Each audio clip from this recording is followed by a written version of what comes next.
Veremos brevemente un recordatorio de la anatomía vascular venosa pélvico. Veremos generalidades tanto del síndrome de congestión pélvica como del varicocele, los hallazgos radiológicos que vamos a encontrar, el tratamiento intervencionista para terminar con algunas conclusiones. Entonces, entrando ya de lleno con la anatomía vascular pélvica, pues va a ser muy similar tanto en hombres como mujeres. Vamos a recordar que del lado derecho del plexo ovárico va a salir la vena ovárica o gonadal que va a drenar directamente hacia la vena cava. Y del lado izquierdo, esta lo va a hacer en un ángulo recto hacia la vena renal izquierda, lo que nos va a condicionar pues que la presión hidrostática sea mayor a ese nivel por esa disposición anatómica. Lo mismo que en el caso de los testículos, donde viene el plexo pampiniforme, se va drenando hacia la vena cava del lado derecho en la vena gonadal o testicular, y del lado izquierdo va a tener la misma disposición hacia la vena renal. Por lo tanto, la mayoría de estas patologías, hasta en el 80% o más, va a ser siempre del lado izquierdo. En cuanto al síndrome de congestión pélvica, o también llamado o insuficiencia venosa pélvica, esta se debe a una incompetencia valvular de las venas ováricas. Fue escrito por primera vez en 1857 por Louis Alfred Richet, que era un cirujano y anatomista francés. Esta es una causa olvidada, o más que olvidada, como diagnosticada o infravalorada como causa de dolor pélvico crónico. Hasta el 10% de las mujeres en general tienen varices, y el 60% de esta población puede desarrollar este síndrome, por lo cual pues, va a estar francamente asociado a varices en cualquier otra parte del cuerpo, específicamente pues, en miembros inferiores. También tenemos factores de riesgo, como lo pueden ser los hereditarios, los hormonales, sobre todo pues, el estrógeno, que es un dilatador venoso, cirugías pélvicas previas, que el útero esté en retroverso, que tenga, como ya decíamos, el antecedente de varices, y sobre todo pues, asociado también con el embarazo. Se ve más frecuente en mujeres que ya tuvieron un embarazo, sobre todo multigestas, y también otro dato importante se presenta con mayor frecuencia en el periodo premenopáusico. En cuanto a la clínica, pues va a ser muy vaga, se va a presentar como un dolor pélvico crónico, van a ser 6 meses. Lo van a referir las pacientes como una presión o una pesadez abdominal, sobre todo hay un hueco pélvico, puede ser unilateral o bilateral, asimétrico, también se puede asociar con distensión o aumento de volumen, y en casos más avanzados podemos tener lo que son varices vulvares o también hacia lo que es la cara interna del muslo. En cuanto a la fisiopatología, pues ya veíamos que las válvulas venosas van a ser incompetentes, por lo cual pues va a haber ahí una alteración del flujo o del drenaje de estas venas. Puede también darse por una obstrucción venosa o una compresión de la vena renal izquierda. Clásicamente siempre se describen dos síndromes que tienen realmente poca prevalencia asociada a este síndrome de congestión pélvica, pero tenemos el síndrome de May-Turner, que si recordamos, ya lo hemos visto en el pasado, va a haber una compresión de lo que es la vena ilíaca izquierda, ¿sí? Como lo vemos aquí, por la arteria ilíaca derecha, lo que nos va a condicionar esta cuestión, como lo vemos aquí en esta tomografía eh, contrastada de abdomen, un corte axial, que es en ventana para tejidos blandos. Vemos las dos ramas de de la vena ilíaca derecha, la izquierda, que es que lo vemos ligeramente un poco hipodenso, y anterior a que lo está comprimiendo, la arteria ilíaca derecha. Otro de los síndromes, el del cascanueces, que aquí lo que nos va a condicionar es una compresión de la vena renal izquierda por la disposición que va a tener la arteria mesentérica superior, que digo, habitualmente siempre es así, pero cuando tiene una angulación menor a 39 grados, nos va a condicionar esta compresión, por lo cual pues va a haber toda esta congestión pélvica. Y pues le llaman cascanueces porque se semeja como pues, un cascanueces. Y lo que vemos aquí representado en esta imagen de una tomografía contrastada, vemos cómo que está en la fase arterial, la arteria mesentérica superior, que nos condiciona la obstrucción de la vena renal izquierda que va drenando aquí hacia la cama. Y pues, como en muchos de los casos, pues, siempre vamos a iniciar con el abordaje de una patología con un ultrasonido pélvico, ya sea transvaginal o transabdominal, pues idealmente siempre transabdominal, a veces puede ser suficiente, o si no, lo que está descrito que tiene mayor sensibilidad va a ser el transvaginal. Entonces, lo que vamos a ver en escala de grises son múltiples estructuras dilatadas, pues alrededor del útero y del ovario. Eh, la literatura, y sobre todo en inglés, lo describe como vena pélvica dilatada, que se va a referir sobre todo a las venas paramiometriales, torcuatas, y tienen que tener un diámetro mayor a 4 milímetros. Entonces, eh, simplemente al ver el útero o el ovario, vamos a ver cómo hay unas estructuras que van a estar dilatadas. Y el otro corte por ultrasonido, depende de la bibliografía, va a ser ver la vena ovárica que tenga una dilatación o un diámetro mayor a 4 milímetros. Otros lo manejan 5 o 6, pero todos coinciden pues, que sea mayor a 4. Entonces, pues ahí en la topografía del anexo izquierdo vamos a ver la marcada dilatación. Y también otra cosa importante, pues como está habiendo una congestión, va a haber un flujo lento, podemos ver material ecogénico en el interior de la estructura vascular, y pues vamos a ver cómo este material ecogénico, como lo vemos aquí, va a estarse pues moviendo. También pues vamos a presentar un flujo retrógrado. Cuando veamos ya que apliquemos el Doppler color, pues va a haber un flujo retrógrado hacia el ovario, perdón. También un flujo sanguíneo lento, que si hiciéramos una medición de la velocidad, pues esta sería menor a 3 centímetros por segundo. Las venas arcuatas van a estar dilatadas, y el 50% de este síndrome se asocia también con el hallazgo de quistes ováricos. Y también podemos ver que las venas arcuatas van a estar dilatadas y van a pasar la línea media. En cuanto a los estudios seccionales, pues en la tomografía, pues evidentemente nos va a ser útil una tomografía contrastada en fase venosa. Y aquí, en cuanto a los criterios para el diagnóstico, es tener 4 venas parauterinas ipsilaterales que tengan un trayecto tortuoso y que estén dilatadas, mayor a 4 milímetros, que corresponde con el anterior, pero el que difiere es la dilatación de la vena ovárica, el cual el corte es hasta 8 milímetros, pues la mayor a 8 milímetros. También se va a asociar a varices pélvicas, en general, pues ya sea en útero, en ovarios, en vagina, como veíamos, puede ser la clínica, y en la pared pélvica.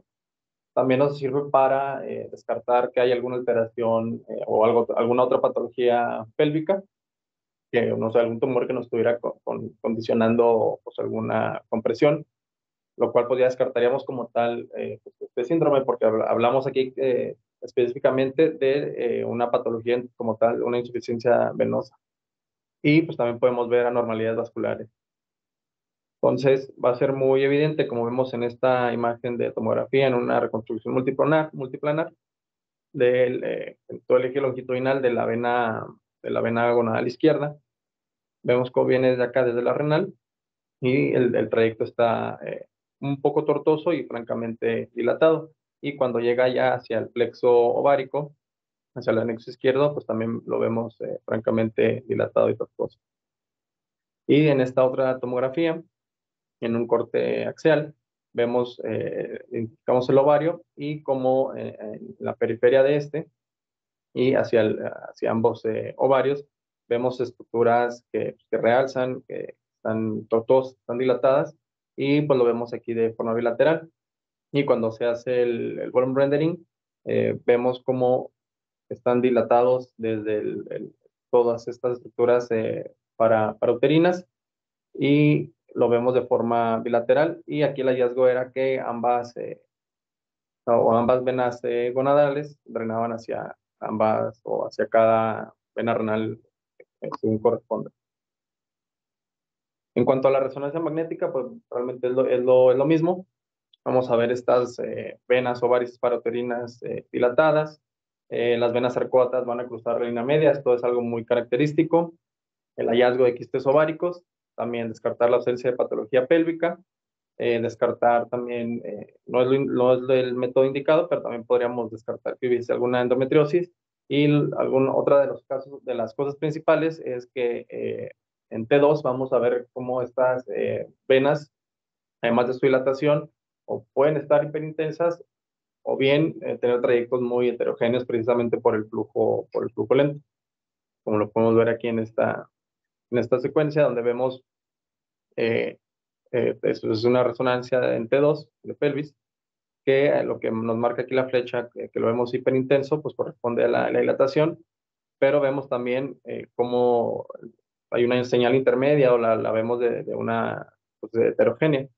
Y si utilizamos una secuencia en STIR, veríamos la dilatación, las veríamos hiperintensas.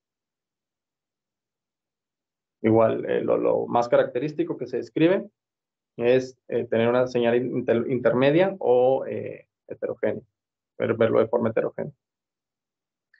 Y el gold estándar para hacer el diagnóstico es la venografía, pues que esta no la usamos como de manera sistemática o rutinaria, esta ya se hace cuando vamos a hacer el tratamiento, cuando vamos a hacer alguna embolización.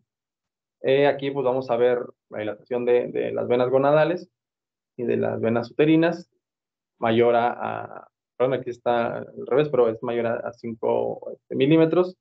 Y también otra cosa que es muy importante, pues en ese momento, cuando pasamos el medio contraste, pues ver el flujo retrógrado caudal en la vena gonadal, es decir, porque se vaya hacia el ovario. Y también vamos a ver cómo el llenado de venas pélvicas que cruzan la línea media, que esto pues, es bastante importante. Y si es el caso, pues la opacificación ya sea de las varices al nivel que las tenga la paciente. Y también se puede ver cómo hay un estancamiento que por el flujo lento del medio de contraste. Entonces, lo primero es siempre, una vez que se hizo el abordaje endovascular, siempre se inicia con la pacificación de la vena renal. Esta puede estar dilatada para posteriormente ver cómo de ahí va a salir la gonadal, la cual francamente se va a ver dilatada en todo su trayecto. Y también pues las venas pélvicas o paramiometrales o parauterinas o arcuatas van a estar dilatadas y cruzando la línea media como lo vemos aquí en esta venografía con tracción digital. En cuanto al tratamiento. No sé si son dos pacientes diferentes porque me la verdad. Sí, son diferentes. Está la normal y luego la. En esta. Ay, perdón. Sí, en esta. Sí, o sea, sí, me faltó claro. Este es un paciente normal que no tiene ninguna alteración, por lo cual no se ve el reflujo hacia la gonadal. Y ya en este caso es lo que vemos, el reflujo hacia la gonadal.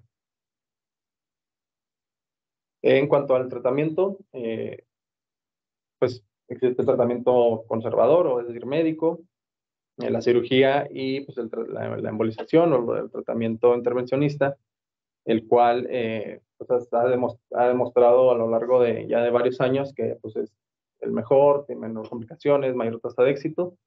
Y en 1993 está escrito que se hizo la primera embolización para este caso de un síndrome de congestión pélvica y reporta hasta 96% de mejoría clínica y hasta 60% de la resolución completa de los síntomas. Y en cuanto a las complicaciones, pues podemos presentarlas hasta un 4%. Las indicaciones para realizar el tratamiento intervencionista, pues va a ser que tenga este dolor crónico mayor a 6 meses, que esté asociado con varices, que tenga toda la clínica de la que hemos estado hablando y la demostración del flujo retrógrado. En cuanto a las contraindicaciones, pues realmente son pocas o son relativas. que tenga la que es pues, absoluta, que tenga pues, una enfermedad pélvica inflamatoria, que esté cursando con alguna infección, que la causa del dolor pélvico, pues, evidentemente sea otra, y ya propiamente en cuanto al procedimiento, tenga alguna coagulopatía, alguna alteración en la coagulación o insuficiencia renal severa, porque no se puede utilizar el medio de contraste. Para la preparación, bueno, pues, como la mayoría de los procedimientos, pues que tenga su historia clínica, el examen físico, pues preguntar por alergias, los estudios de laboratorio correspondientes, hablar y platicar, explicarle al paciente sobre el procedimiento, el consentimiento informado, que tenga los estudios de imagen adecuados y pues haberlos revisado previamente. Y se sugiere que se hospitalice al paciente una noche antes. Para el procedimiento vamos a usar, se utiliza una sedación moderada. Iniciamos primero con la venografía, que es lo primero que las imágenes previas que veíamos, y el abordaje en realidad puede ser pues lo que más está descrito es que sea yugular o femoral, pero también puede ser braquial. Sí, se prefiere que sea braquial o yugular porque se ha reportado menor complicación, porque el femoral sobre todo se asocia a trombosis. Vamos a utilizar coils y también se puede usar el foam o se usa pues como de manera conjunta. Y en caso de que haya alguna estenosis asociada, se puede usar algún stent. Entonces, lo que iniciamos primero, bueno, el abordaje con ultrasonido del acceso vascular. Luego llegamos, como veíamos previamente, hacia la vena renal. Vamos a ver el flujo retrógrado de la gonadal y vamos a ir avanzando. Y aquí en este caso lo que utilizan es un balón de oclusión temporal. Pasan el medio de contraste, vemos la marcada dilatación, incluso se van hacia la línea media. Y luego lo que vamos a utilizar van a ir dejando los coils, que pues son unos alambritos, digamos, que van a tener cuando los van depositando, van dando se van enrollando sobre el mismo vaso hasta ocluirlo, y al pasar medio contraste, pues ya no va a haber ese reflujo, ya no va a pasar hacia la vena. También otra de los procedimientos que se asocia o se hace en conjunto, pues es la escleroterapia percutánea. Esta sobre todo para las varices vulvares, que se utiliza ya sea como complemento o cuando hubo un tratamiento insuficiente. Este es un acceso vascular directamente hacia la percutáneo, hacia la varice.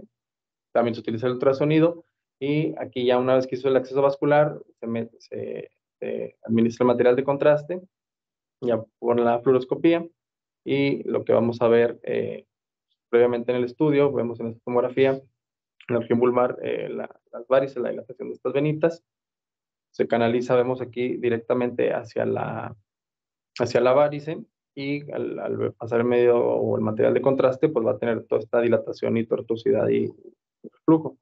Y aquí lo que se utiliza pueden ser diferentes sustancias, generalmente es algún pegamento que nos va a disminuir en ese momento ya las varices. Posterior al procedimiento, ¿cuáles son los cuidados y resultados? Bueno, como cualquier otro procedimiento, pues la observación, el manejo del dolor, un seguimiento recomendado a los 3, 6 y 12 meses. Hay que evitar esfuerzos, el mayor reposo que pueda guardar el paciente. En la mejoría clínica, pues hay quienes dicen que hasta el 100%, y el 93% de esta mejoría se va a presentar hasta los 60 meses, es decir, pues no es algo que a corto plazo tenga resultados, pero pues sí hay una mejoría bastante significativa.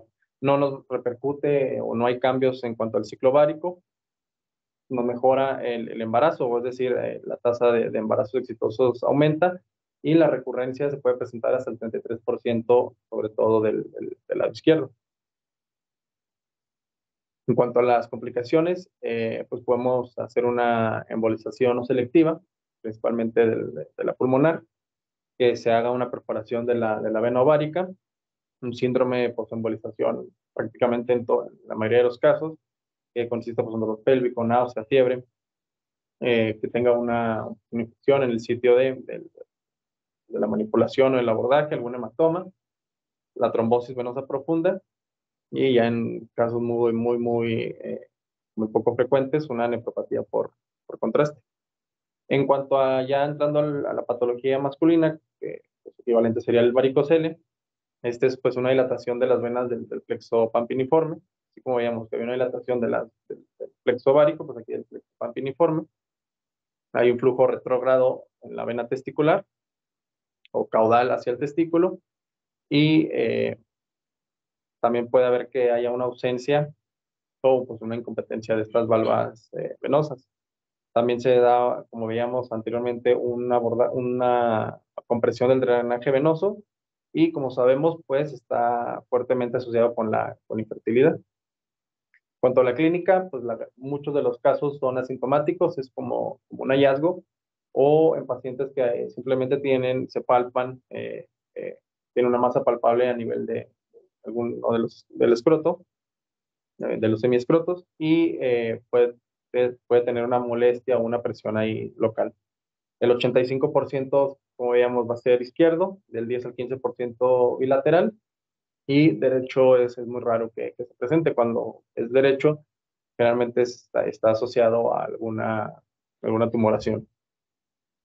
En cuanto a la epidemiología, se da en pacientes mayores de 15 años, tiene una prevalencia del 15% en la población general, el 40% tiene asociado a la infertilidad primaria y el 80% en la secundaria. Y el 75% de los hombres que tienen varicocele van a estar normales en cuanto a sus parámetros pues de semen. Y sabemos que es una causa tratable de infertilidad, entonces es reversible. En cuanto a los hallazgos radiológicos, pues aquí nos va a bastar con el ultrasonido, es más que suficiente. Vamos a ver vasos tubulares, serpinginosos, que estén posterior al testículo, las venas dilatadas, el corte son 3 milímetros, que incluso las podemos seguir a lo largo del cordón espermático o bien que se metan hacia el mediastino. Y aquí va a ser importante pues, no confundirnos con una ectasia de la red de testis. Y en tiempo real también vamos a ver el flujo lento, como lo veíamos en el síndrome anterior, y pues vamos a ver cómo el material ecogénico dentro del vaso se va a ir moviendo.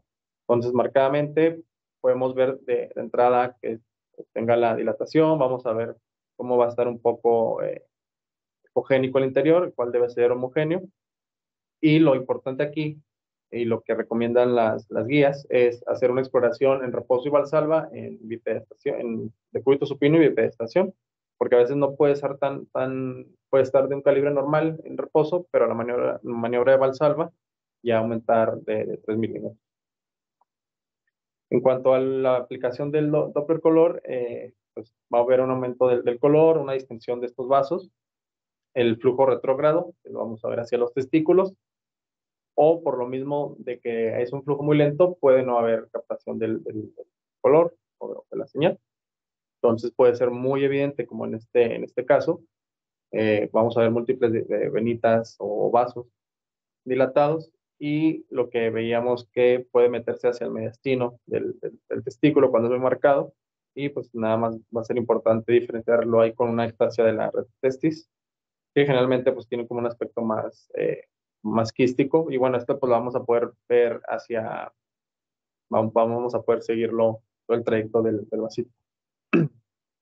En cuanto a los estudios complementarios, realmente no es que se utilice una resonancia o alguna tomografía, puede ser un hallazgo en estos estudios, en los cuales vamos a ver pues, las venas serpiginosas dilatadas, y en la angiografía, ya cuando se va a utilizar también de forma electiva el tratamiento, podemos ver las venas dilatadas, el flujo retrógrado, y al igual pues, que el plexo pampiniforme. Entonces, de una tomografía podemos ver aquí, en un corte axial, en una ventana para tejidos blandos, como en el cordón espermático vemos cómo están todas las estructuras venosas dilatadas y en un mismo corte más inferior vemos todo el plexo pampiniforme en el hemiscroto izquierdo pues, vertiginoso y dilatado. Y en esta reconstrucción en coronal, pues igual vemos el trayecto un tanto tortuoso y dilatado de la vena testicular y cómo llega hacia el plexo pontiforme, el cual también pues, tiene las mismas características. Y hacia en su drenaje o su llegada hacia la vena renal izquierda, también vemos cómo está disminuida está en su calibre y también posterior a la unión, también está dilatada un poco la vena renal. En cuanto al tratamiento mínimamente invasivo, va a ser realmente lo mismo, la embolización. Podemos usar coils o por sí solos o escleroterapia o siempre hay una técnica que se llama en sándwich que se utiliza el foam, los coils y luego el foam. No utilizar algún pegamento. Para las indicaciones, pues que tenga un varicocele sintomático, porque pueden tener varicocele y pues no tener ninguna sintomatología. Ahí en esos casos, pues es simplemente un seguimiento, un manejo conservador. Cuando tengan infertilidad, o bien se presente ya en una atrofia testicular, las contraindicaciones, pues una infección activa, una alergia media de contraste. Y pues lo mismo va a ser realmente el procedimiento es muy similar. Generalmente se prefiere cuando es un acceso femoral que sea evidentemente pues del lado contralateral, llegando hacia la vena renal, vamos a ver la dilatación de la gonadal izquierda y que si vamos bajando, pues va a estar todo el plexo pampiniforme pues dilatado.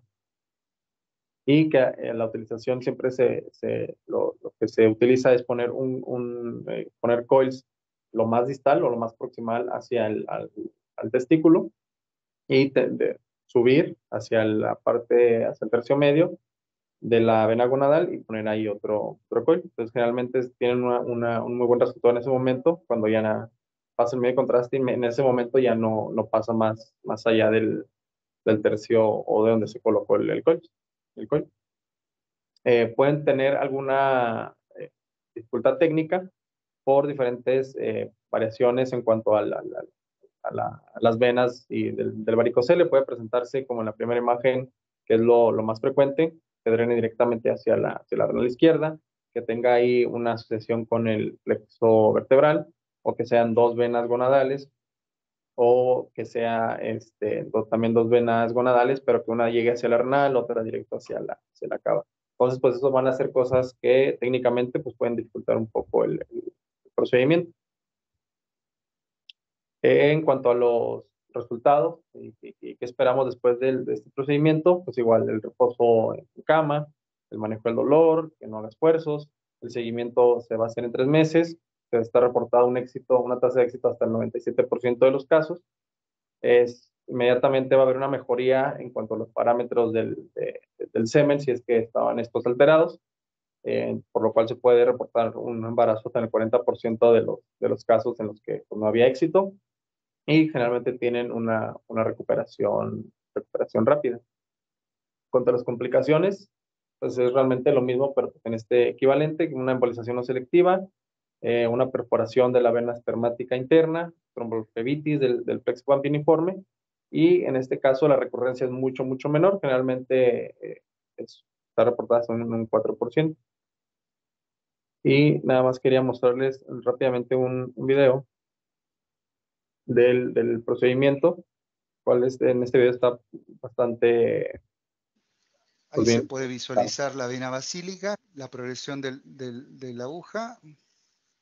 Entonces, Y estamos pues adentro hacemos de la primero vena. el acceso vascular guiado con ultrasonido.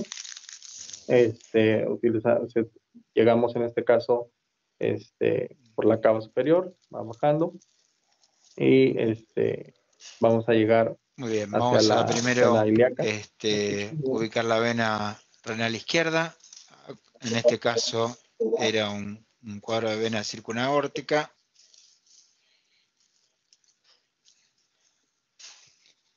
¿No escuchan el...? Sí. Entonces, lo primero que veíamos es siempre la renal y la posterior dilatación de la gonadal.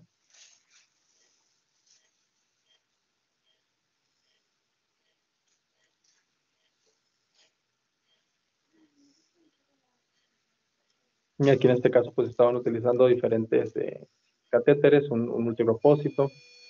Luego, por la dificultad para entrar hacia la Vamos para Bueno, cavidad. abajo. respira hondo.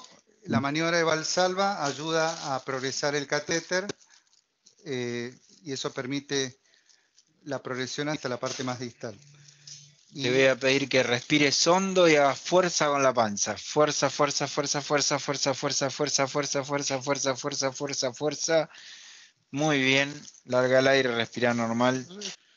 Llave 3 vías, llave, jeringa con rosca en la preferencia, hasta 20 veces para que se forme una espuma compacta. Fíjense las características de la espuma, que es una espuma muy compacta. Esto produce un vasoespasmo y permite la llegada a la parte más distal, que no puede ser embolizada o ocluida por el coils, y la embolización debe ser con una maniobra de Valsalva sostenida. Muy bien, respira hondo, fuerza con la panza, fuerza, fuerza, fuerza, fuerza, fuerza, fuerza, fuerza, fuerza, fuerza, fuerza, Se fuerza, complementa fuerza. con, entonces, hay diferentes coils en el mercado.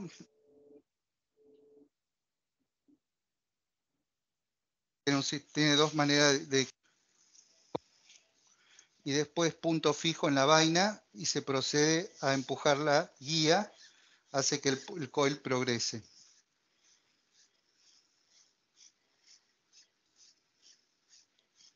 Esto va por cero. Lo bueno de esto es que va sobre un catéter 5 o 4 French. No es necesario hacer Perfecto. técnica coaxial, que eso facilita el procedimiento. ¿Querés comentar Bueno, más? lo que hacemos es impactar primero, tratando de que el coil quede bien anidado. Y vamos retirando un poco el catéter para que 20 por 40. vaya impactando a lo largo de la gonadal.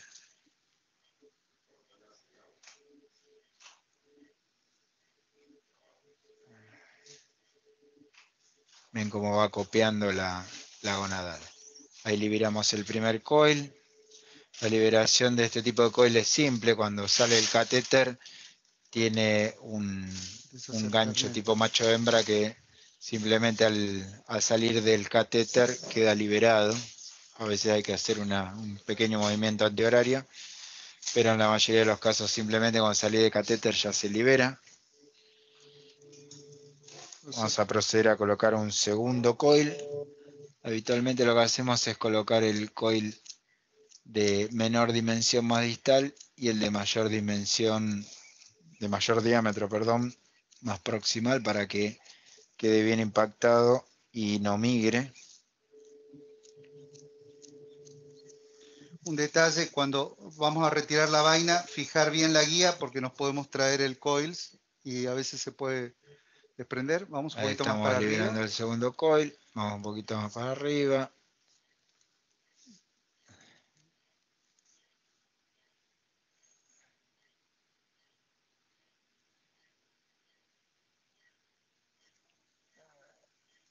Muy bien. Ahí estamos. Tratamos entre 2 y 4 centímetros previos a la desembocadura de la gonadal, terminar el anidado de coil y posteriormente volvemos a hacer embolización con FOAM. Por eso hacemos la técnica que se denomina sándwich, es decir, FOAM, coils, FOAM. Muy bien. Respira hondo, fuerza con la panza, fuerza, fuerza, fuerza, fuerza, fuerza, fuerza. Muy bien. Respira normal.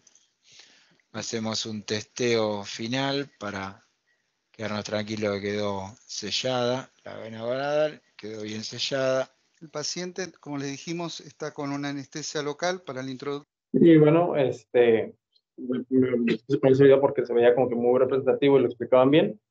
Tenía pues es un procedimiento relativamente sencillo, pero todo puede tener sus complicaciones.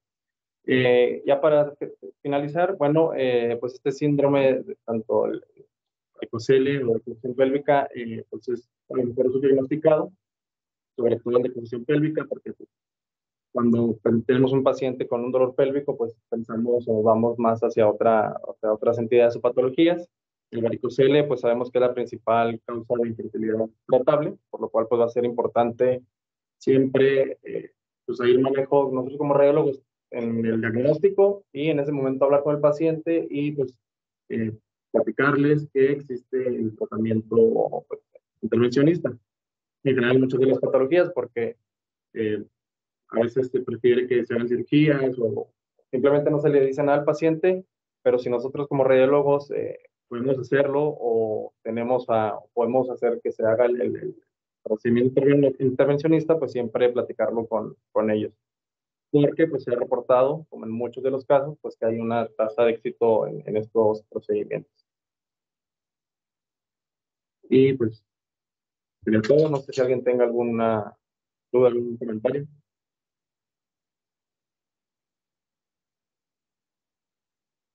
Pues muy bien, muy bien. Nada más, como lo explicaste, sí, como radiólogos, tienen que tener en cuenta estos, sobre todo los medios,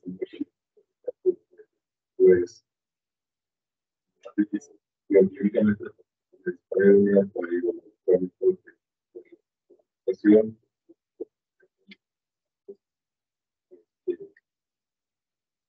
y principalmente cuando me llegan cuando tienen que tenerlo en mente para poder hacerlo.